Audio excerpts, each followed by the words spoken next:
Hi, my name is Isabel and I do an internship in Vietnam at Mekong Organics and the long-term partner, the Tấn Đạt Rice Production and Agricultural Service Cooperative. You want to know what I learned during my time and you want to know where this organic rice is coming from? Let's go to the south of Vietnam. Welcome to the Mekong Delta, where rice farming holds a long tradition and is one of the main income sources for local people. Let me introduce to you the Tấn Đạt Production and Agricultural Service Cooperative. In 2011, Mr. Tai and Mrs. Nha started to transform to organic farming because they were concerned about the health of the planet and the health of the farmers.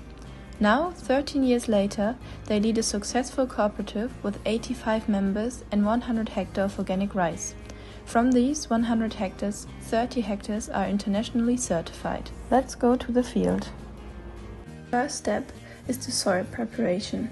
First, the farmers leave the straw of the rice plant from the previous harvest on the field to give the important nutrients back to the soil.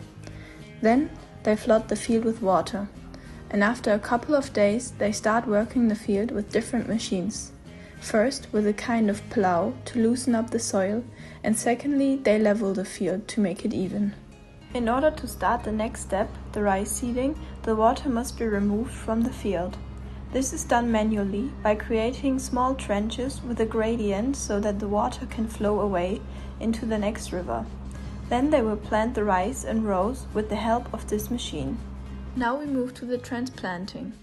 Transplanting happens throughout the different growing stages of the rice. It means the replanting of the rice plants to distribute the plants evenly across the field.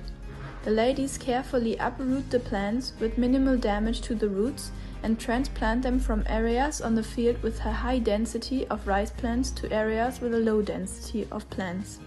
They need around half a month to finish this job. A normal workday starts at 6 a.m. and ends at 3 p.m. for the ladies, with a 1-hour break in the shade. The next step, step 4, is the weeding. While transplanting, the ladies are also manually weeding the fields. This is done regularly throughout the growing process of the rice to prevent the weed from spreading. The next step is the fertilizer. After 15 days of planting the rice, they apply the organic fertilizer for the first time. And after 30 to 40 days, they apply the fertilizer again.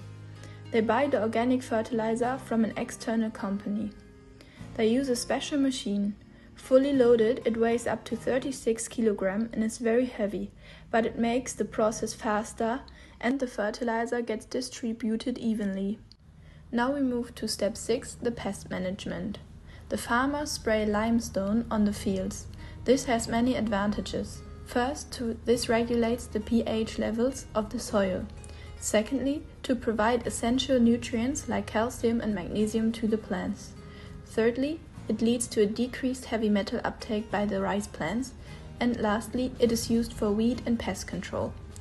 Next to limestone, the organic farmers use other natural resources like garlic and chili, dragonflies or ducks for pest control. The ducks get on the rice fields and eat the snails and other insects that are harmful for the rice.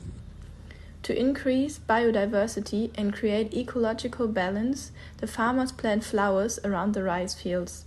These attract beneficial insects which naturally control harmful pests that damage rice crops like plant hoppers.